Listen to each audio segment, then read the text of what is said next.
మధుబాబు గారి పుస్తకాలను కొనుక్కొని చదవాలనుకునేవారు సత్యవాణి పబ్లికేషన్స్ 9652488668 పై సంప్రదించగలరు. ఉత్కంఠభరితమైన మధుబాబు గారి సోషియో ఫ్యాంటసీ థ్రిల్లర్ సిరీస్లో చక్రతీర్థం 13వ భాగం.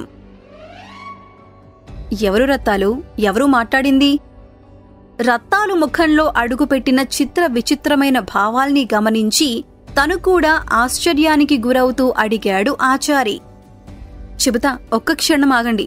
ముందు నా దేవుడికి ఒక మంచి మాట చెప్పాలి అంటూ గబగబా బెడ్ మీద పడుకున్న పెద్దయ్య పక్కకి పోయింది రత్తాలు. సెల్ ఫోన్ని అతని ముఖం దగ్గర పెడుతూ, ఇదిగో ఒక్కసారి కళ్ళు తెరిచి చూడయ్యా. మన చిన్నబాబుకి పెళ్లి మాటలు మాట్లాడేయాలి. మనకి కోడలు రాబోతుందయ్యా. నువ్విలాగే కళ్ళు తెరవకుండా పడుకుని ఉంటే ఇక లాభం లేదు. లేచి కూర్చో. సంతోషం అధికమైపోవటం వల్ల గద్గదమైన కంఠంతో స్పృహలేని అతనికి చెప్పింది. అంతకు ముందు ఆచారి ప్రయోగించిన సువర్ణ భస్మం పనిచేసిందో లేక రత్తాలు మాటలు అంతరంగానికి చేరి హఠాత్తుగా చలనమే కలిగిందో తెలియదు కాని చిటుక్కున కళ్ళు తెరిచాడు పెద్దయ్య. పెట్రోమాక్స్ లైట్ మాదిరి ప్రకాశవంతమైంది ఆచారి ముఖం. నీకు తెలివి తెప్పించటం నా వల్ల కాదని అనుకుంటున్నా. ఇంకో 2-3 గంటలు చూసి పట్నం పంపించేయాలని నిర్ణయించుకున్నా. కోడలు వస్తున్నదని చెబితే గాని నువ్వు కళ్ళు తెరవదలుచుకోలేదు కదూ? సంతోషంగా అన్నాడు. ఆయన కోసం ఒక ట్రేలో కాఫీ కప్పును పెట్టుకుని అప్పుడే గది ద్వారం దగ్గరికి వస్తోంది పని మనిషి చిలకమ్మ. ఒకళ్ళు చెప్పాల్సిన అవసరం లేకుండానే అసలు విషయం ఆమెకు అవగతమైపోయింది. చేతిలో ఉన్న ట్రేని ఢప్పున కింద పడేసింది. టీ కప్పు పగిలిపోయి అందులోని టీ నేలపాలైనా లక్ష్యపెట్టకుండా, దొరగారు, పెద్దయ్య లేచాడు, పెద్దయ్య కళ్ళు తెరిచాడు, దొరగారు అని బిగ్గరగా అరుస్తూ ఆ బిల్డింగ్లో నుంచి బయటికి పరిగెత్తింది. నిన్ను అర్జెంటుగా సిటీ నుంచి పిలిపించిన కారణమేమిటో ఇంతవరకు నీకు చెప్పలేదు. మాట్లాడదామని అనుకుంటూ ఉంటే అలాగే గడిచిపోతోంది. సోఫాలో నుంచి లేచి నిలబడుతూ రవిబాబుతో అన్నాడు దొరగారు. అంత అర్జెంట్ ఇప్పుడేమొచ్చింది నాన్నగారు? ఆశ్చర్యంగా అడిగాడు రవిబాబు.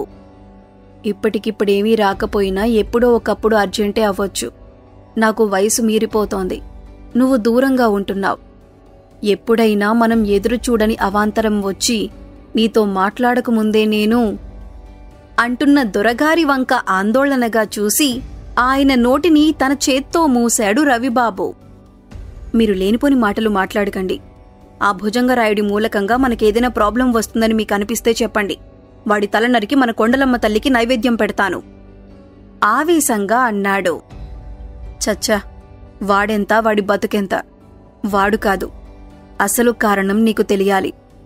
నాతోరా అంటూ హాల్లో నుంచి తన బెడ్రూంలోకి దారి తీశాడాయన. ఆయన శయనించే విలువైన పాతకాలపు పందిరి పట్టెమంచం కింద అతి పురాతనమైన కావిడి పెట్టె ఒకటి ఉంది. బంగారంతో తయారు చేయబడిన బద్దీలతో, విలువైన వజ్రాలు పొదగబడిన నగిషీ పూలతో సుమనోహరంగా అలంకరించబడి ఉన్నదది. దాన్ని తెరిచి ఖరీదైన చర్మపు కాగితాలతో తయారు చేసిన ఆల్బం వంటి పుస్తకాన్ని బయటికి తీశాడాయన. చేయి తిరిగిన మహాచిత్రకారుడెవరో అమూల్యమైన రంగులతో చిత్రించిన పోస్ట్ కార్డు సైజు వర్ణచిత్రాలున్నాయి మొదటి పేజీల్లో. బ్లాక్ అండ్ వైట్ ఫోటోలు తర్వాతి పేజీల్లో కనిపిస్తున్నాయి. నువ్వు పుట్టిన తర్వాత ఎప్పుడూ నీకు చూపించని ఆల్బమ్ ఇది. మన వంశకర్తలు, మన దాయాదులు, బంధువులు అందరూ ఇందులో నీకు దర్శనమిస్తారు అంటూ మొట్టమొదటి 3 పేజీలను తెరిచి రవిబాబుకు చూపించాడు దొరగారు. ఎప్పుడో 400 ఏళ్ల క్రితం సిరిపుర సంస్థానాన్ని పరిపాలించిన కీర్తిరాయుడితను. మన వంశం ఇతనితోనే మొదలైంది అంటూ ధీర గంభీర రూపంతో నిలబడిన ఒక ఆజానుబాహుడి వర్ణచిత్రాన్ని చూపించాడు. ఇతను శక్తిరాయుడు, కీర్తిరాయుడి తమ్ముడు. చిన్నతనంలోనే సంస్థానాన్ని వదిలి సన్యాసుల్లో కలిసిపోయాడు. హిమాలయాల్లో తపస్సు చేసి అష్టసిద్ధి యంత్రమనే మహాశక్తిని మన వంశానికి ప్రసాదించాడు. 2వ పేజీలో ఉన్న ఒక సర్వసంగ పరిత్యాగి చిత్రాన్ని చూపిస్తూ చెప్పాడు. అష్టసిద్ధి యంత్రమా? అదేమిటి నాన్నగారు? ఆశ్చర్యంగా అడిగాడు రవిబాబు. అదే చెప్పటానికి నిన్ను పిలిపించాను. అంతకుముందు నువ్వు ఈ ఆల్బమ్ని పూర్తిగా చూడాలి అంటూ 3వ పేజీలో ఉన్న ఇంకో చిత్రాన్ని చూపించాడు దొరగారు. కళ్ళు మిరుమిట్లు గొలుపుతున్నట్టు అనిపించింది రవిబాబుకి. ఎందుకంటే ఆ పేజీలో విలాసంగా నిలుచుని ఉన్న యువతి వంటి అందగత్తెను అతను అంతవరకు చూడలేదు. కీర్తిరాయుడికి శక్తిరాయుడికి గారాల చెల్లెలు సురంది. ఈమె కారణంగానే మన వంశం అంటూ ఉండగానే గద్గదమైంది దొరగారి కంఠం. కంటతడి పెట్టటం అంటే ఏమిటో ఎరుగని ఆయన కళ్ళు జలపాతాలైపోయాయి ఒక్కసారిగా. చూస్తున్న ఆల్బమ్ని చటుక్కున మూసి పందిరి మంచం మీద పడవేశాడు రవిబాబు. ఏమైంది నాన్నగారు, ఏమిటిది? ఆందోళనగా అడుగుతూ ఆయన భుజాలు పట్టుకున్నాడు. ఆ మాటలకు దొరగారు సమాధానం చెప్పకముందే బెడ్రూమ్ బయట నుంచి పెద్దగా వారి చెవులకు చేరాయి పనిమనిషి చిలకమ్మ అరుస్తున్న అరుపులో. తెలివొచ్చేసింది పెద్దయ్యకి, దొరగారు పెద్దయ్య కళ్ళు తెరిచాడు. మంత్రం వేసినట్లు మాయమైపోయింది దొరగారి వదనంలో ప్రత్యక్షమైన ఆవేదన. నువ్వు తీరికగా కూర్చొని ఈ ఆల్బమ్ని చూడు, మనం నెమ్మదిగా మాట్లాడుకుందాం అంటూ కొడుకు సమాధానం కోసం ఎదురు చూడకుండా చకచకా బయటికి వెళ్లిపోయాడాయన.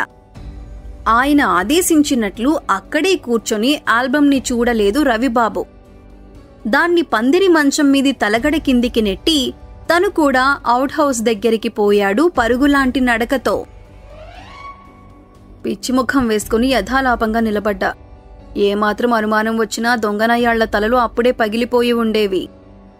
రత్తాలు సాయంతో బెడ్ మీద కూర్చొని ఆచారిగారికి చెబుతున్నాడు పెద్దయ్య గరపచేలో జరిగింది గుర్తుకు తెచ్చుకుంటూ. అందుకు నువ్వు బాధపడాల్సిన అవసరం ఎంతమాత్రమూ లేదు. ఆ పని చిన్నబాబు చేసేశాడు, వాళ్ల ఝటాలం వదిలిపోయింది అంటున్నాడు ఆచారి. పెద్ద పెద్ద అడుగులు వేస్తూ వచ్చిన దొరగారిని చూడగానే కుర్చీలోనించి లేచి వినయంగా చేతులు కట్టుకుని నిలబడ్డాడతను. తను కూడా మంచం దిగబోయిన పెద్దయ్య వంక కోపంగా చూసి అతని పక్కనే మంచం మీద కూర్చొని అతని భుజాన్ని ఆప్యాయంగా నిమిరాడు దొరగారు. గండం గడిచింది దొరగారు. 4 రోజుల్లో మన పెద్దయ్య మామూలు మనిషి అవుతాడు. వైద్యుడిగా తన ఫైండింగ్స్ని ఆయనకి రిపోర్ట్ చేశాడు ఆచారి. చాలా సంతోషం. వెంటనే మీరొక పని చేయండి. నల్లకొండల్లో ఉన్న మన ముసలయ్యకి కబురు చేసి కొండలమ్మ తల్లికి ఘనంగా జాతర జరిపించాలని చెప్పండి. మనం రేపుదయమే అక్కడికి పోదాం అన్నాడు దొరగారు. ఒంటరి పూజలు ఇంకా ఎంతకాలం దొరగారు? కోడల్ని తెచ్చుకుని జంటతో చేయించటం బాగుంటుంది కదా చాలా చాలా క్యాజువల్గా అన్నాడు ఆచారి. వినకూడని మాట ఏదో చెవుల పడినట్లు ఒక్కసారిగా మంచం మీదు నుంచి లేచాడు దొరగారు. కోపమో ఆవేదనో ఆందోళనో ఏదో తెలియని ఒక వికృత భావంతో చాలా మలినమైంది ఆయన వదనం. దయచేసి మీరు నోరు మూసుకోండి. ఇంకెప్పుడు అటువంటి మాటలు మా ముందు మాట్లాడకండి. మొదటిసారి కాబట్టి నెమ్మదిగా చెబుతున్నాను. ఆచారిగారిని కరుకుగా హెచ్చరించి విసవిస అడుగులు వేస్తూ ఆ గదిలో నుంచి బయటికి వెళ్లిపోయాడాయన. దొరగారి ప్రవర్తనకు ఒకరి ముఖం ఒకరు చూసుకున్నారు రత్తాలు పెద్దయ్య. చెంప మీద కొట్టినట్టు నిర్ఘాంతపడి నిలిచిపోయాడు ఆచారి. ఎప్పటి మాదిరిగానే గులాబీ కేఫ్ వెనకాల ఉండే సందులో పాండు దగ్గర సారా క్యాన్లను డెలివరీ తీసుకున్నాడు భారీ పర్సనాలిటీ. నువ్వు మొనగాడివి పాండు. నువ్వు వెళ్ళాక తెలిసింది ఎస్ఐ గంగరాజు సూదిగుట్టల దగ్గరికి పోయినట్టు. ఆడక్కడ ఉండగా సరుకును సిటీలోకి తీసుకొచ్చే దమ్మో నీకు తప్ప ఇంకెవరికీ లేదు. నీకున్న డేర్లో 1000 వంతు నాకుంటే ఈ పాటికి 10 అపార్ట్మెంట్లు కొనేసి ఉండేవాణ్ణి. శ్రీదేవితో సినిమా తీసుండేవాణ్ణి అని పాండును మెచ్చుకున్నాడు. శ్రీదేవి సినిమాల్లో వేషాలు వేయటం మానేసి చాలా కాలమైంది. ఇంకెవరినైనా చూసుకో అంటూ టీవీఎస్తో పాటు తన దగ్గర మిగిలిన కొద్దిపాటి కరెన్సీ నోట్లను కూడా అతనికి లెక్క చెప్పి అప్పగించేశాడు పాండు. బీడీని వెలిగించి మెయిన్ రోడ్డు మీదికి బయలుదేరాడు. టీవీఎస్ని సారా క్యాన్లను తనతో వచ్చిన తన అనుచరులిద్దరికీ అప్పగించి అతనితో పాటు రోడ్డు మీదికి వచ్చాడు భారీ పర్సనాలిటీ.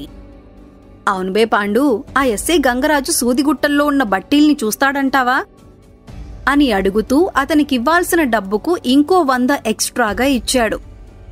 చటుక్కున గుర్తుకు వచ్చాడు పాండుకు తెలివి తప్పి తల వేలాడేసిన జోగినాథం. భారీ పర్సనాలిటీ అదనంగా ఇచ్చిన డబ్బులు అతనికి సంతోషాన్ని కలిగించలేకపోయాయి. బట్టీల్ని ఆడు చూస్తాడో చూడడో నాకెలా తెలుస్తుంది? ఎవరినైనా అక్కడికి పంపించు, నేనొస్తా, నాకు అర్జెంటు పనుంది అంటూ అతనితో సంభాషణ కట్ చేసి గులాబీ కేఫ్లోకి దారి తీశాడు. ఇప్పటిదాకా బాగానే మాట్లాడాడు, అప్పుడే ఎందుకు మార్పొచ్చింది? రాను రాను వీడు ఒట్టి తిక్కలమేళం అయిపోతున్నాడు. తనలో తను అనుకుంటూ తన దారిన తను వెళ్లిపోయాడు భారీ పర్సనాలిటీ. కప్పు మీద కప్పుగా 3 టీలు తాగాడు గులాబీ కేఫ్లోకి ఎంటర్ అయిన పాండు. ఒకదాని వెనుక ఒకటి వరసగా 4 బీడీలు కాల్చాడు.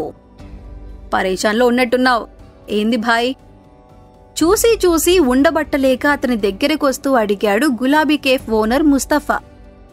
కళ్ల ముందు మెదులుతున్న జోగినాథం ముఖాన్ని అతి బలవంతంగా అవతలకు నెడుతూ గట్టిగా నిట్టూర్చాడు పాండు. ఎప్పుడు నవ్వుతూ ఉండే నీ ముఖం నిద్రపోయి లేచినోడ్లా తయారైంది. నీ పరేషాన్ ఏంటో నాకు చెప్పు. డబ్బులకిబ్బందా? అడిగాడు ముస్తఫా. అదేం కాదు భాయ్, బాగా తెలిసిన మనిషికి ఒంట్లో బాగోలేదు. దగ్గరుండి ఏమీ చేయలేకపోయాను. చేతకాని చవట్లా తోకముడుచుకొని పారిపోయి రావాల్సి వచ్చింది. ఎస్ఐ గంగరాజును చూసి తను పారిపోయి రావటాన్ని గుర్తు చేసుకుంటూ చెప్పాడు పాండు. ఎవరా మనిషి? మీ జోగినాథమేనా? నిర్మోహమాటంగా అడిగేశాడు ముస్తఫా. అదే మాట ఇంకెవరి నోటి నుంచైనా వచ్చి ఉంటే అదిరిపడి ఆశ్చర్యంగా చూసి ఉండేవాడు పాండు. ముస్తఫా నోటి వెంట రావటం అతనికి విడ్డూరంగా అనిపించలేదు. చేసేది ఆర్డినరీ హోటల్ వ్యాపారమే అయినా బల్ చలాగ్గా ఉంటాడు ముస్తఫా. సిటీలోని వింతలు విశేషాలు అప్పటికప్పుడు అరక్షణంలో అతనికి తెలిసిపోతూ ఉంటాయి. అవసరమైన వాళ్లకి అవసరమైన ఇన్ఫర్మేషన్ని సప్లై చేసి తన కౌంటర్లో నుంచి కాలు కదపకుండా డబ్బులు సంపాదించటంలో దిట్టతను. పాండు మనసులో మెదులుతున్న భావాలన్నీ తనకు తెలిసిపోయినట్టు చిన్నగా నవ్వుతూ అతని భుజం మీద చెయ్యి వేసి బలంగా అదిమాడు ముస్తఫా. నువ్వనవసరంగా పరేషాన్ అయిపోతున్నావు. ఆ ఎస్ఐ గంగరాజు నీ దోస్తు జోగినాథాన్ని జీప్లో వేసుకుని గవర్నమెంట్ హాస్పిటల్కి తీసుకొచ్చాడు. ఇంతకుముందే నాకు తెలిసింది అంటూ ఇంకో టీ తీసుకొచ్చి ఇవ్వమని దూరంలో ఉన్న వెయిటర్కి సైగ చేశాడు. పూర్తిగా కాకపోయినా 3 బాధ చేత్తో తీసేసినట్టు చటుక్కున మటుమాయమైపోతుండగా హాయిగా ఆ టీని కూడా తాగి భారీ పర్సనాలిటీ ఇచ్చిన ఎక్స్ట్రా డబ్బుల్లో నుంచి బిల్లు చెల్లించాడు పాండు. ఇంకో ఫ్రెష్ బీడీని వెలిగించుకుని బయటికి పోబోతూ ఉండగా స్ట్రైక్ అయింది అతనికి ఆ ఆలోచన. జోగినాథం తనకి అప్పచెప్పిన పనిని గురించి ముస్తఫాతో మాట్లాడితే ఎలా ఉంటుంది? బీడీ పొగల్ని రైలింజన్ మాదిరి గుప్పుగుప్పున బయటికి వదులుతూ హోటల్ గుమ్మంలో నిలబడిపోయిన పాండు వంక ఓరగా చూసి ప్రశ్నార్థకంగా నొసలు ఎగురేశాడు ముస్తఫా. ఏంది భాయ్, ఏవైనా మాట్లాడాలని అనుకుంటున్నావా అని అడిగేశాడు. అవును భాయ్, ఆ మధ్య సాతూర్లో బ్యాంకు దొంగతనమేదో జరిగిందట. అది అంటూ అతనితో మాటలు మొదలెట్టాడు పాండు. అదే లేదు గిది లేదు, 3 కోట్లు అప్పనంగా సంపాదించేసిన ఆ బద్మాష్గాళ్లు ఎక్కడా చోటు దొరకనట్టు ఈ సిటీలోకి ఎందుకొస్తారు? సూదిగుట్టల్లో బంజారోళ్ల మాదిరి ఎందుకు హైరాణ పడతారు? ఆళ్ళు ఇటు రాలేదు. నల్లకొండల్లో దట్టమైన జంగిలుంది, ఆడికి బోయిన్రు. అట్నుంచి కర్ణాటక రాష్ట్రానికి జంపైపోతారు, ఇటు రారు. తనకు తెలిసింది నమ్మకంగా ఆలస్యం చేయకుండా బయట పెట్టాడు ముస్తఫా. మరి పోలీసోళ్లు ఎందుకిప్పుడు హంగామా చేస్తున్నారు అడిగాడు పాండు. అది ఆళ్ల కాపీరైట్. అంతా అయిపోయిన తర్వాత హంగామా చేయటం ఆళ్లకి బాగా అలవాటు. నీకు తెలుసా సంగతి? 10% బహుమానం కోసం నువ్వు ట్రై చేయదలుచుకుంటే నల్లకొండలకి పోవాలి. నారాయణపురం అని ఒక ఊరుందక్కడ. శివయ్యని మనోడే, బార్బరు. నేను పంపించినానని చెప్పు, నీకు కావలసిన హెల్ప్ చేస్తాడు. అడగకముందే అవసరమైన ఇన్ఫర్మేషన్ అంతా ఇచ్చి తన పనిలో తాను బిజీ అయిపోయాడు ముస్తఫా. 2-3 అనుమానాలు అలాగే మిగిలి మెదడును తొలిచేయటం మొదలుపెట్టినా అక్కడే నిలబడి అతన్ని వేధించుకుని తినలేదు పాండు.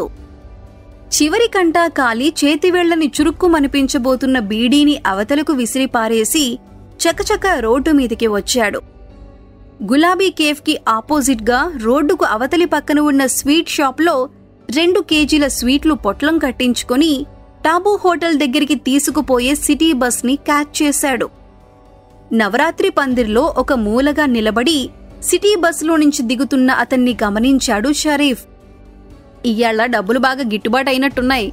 ఆలస్యం చేస్తే మనం వెనకబడిపోతాం. ఆడెనకాలే పోవాలి